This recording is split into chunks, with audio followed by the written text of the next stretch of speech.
Jadi kalau Anda sholat kok masih sering salah, dan saya yakin semua orang juga gitu, kalau nggak nabi, nggak wali itu ada ya kesalahan-kesalahan yang tidak fatal-fatal banget, karena ada kebaikan yang Anda lakukan, yaitu ketika Anda dipanggil, Anda istijabah, Anda mengiyakan dengan menghadap. Ya, itu sudah bagus. Nah, setelah menghadap ternyata disuruh apa itu tidak nurut.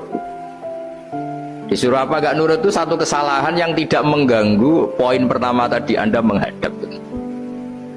Sehingga banyak cerita di hadis-hadis, ada sahabat yang zaman itu tidak soleh-soleh banget.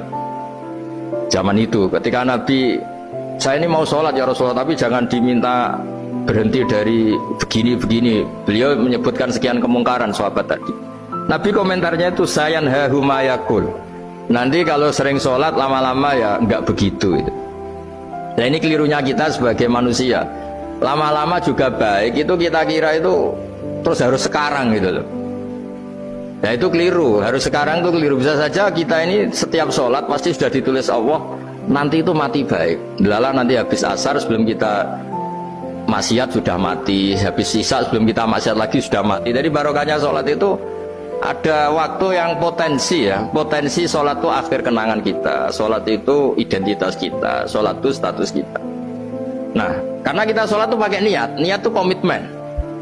Sementara kalau Anda maksiat itu tidak pakai niat, karena zallah itu ya ada niat maksiat, tahu-tahu mungkin di bis ketemu orang cantik, terus agak jelalatan, tapi kan tidak niat. Tapi kalau sampai sholat kan datang ke masjid, bayangkan diimami ini, nanti kamu takbir, nanti kamu baca ini, baca ini. Jadi benar-benar komitmen, itu status kita. Kata Said Zabidi disebut mautinuhu wa haqiqatuh. Baiknya umat Islam itu kalau taat itu mautinu, itu alamat resminya, itu statusnya, kata Said Zabidi. Tapi kalau dia maksiat itu zallah itu kepleset. Jadi tidak pernah jadi status kita. Semoga semua maksiat kita ini tidak status tapi zallah. Tapi ketika taat itu status hakikat kita. Maka fal'ubudiyah ya haqiqatuh wa mautinuhu wa dzatuh. Ini kata Said Abdul Az-Zabidi pengarang Itham. Orang Islam itu orang yang ketika ibadah itu identitasnya betul, ketika ibadah itu Allahu Akbar, dia berharap rahmatnya Allah gini-gini.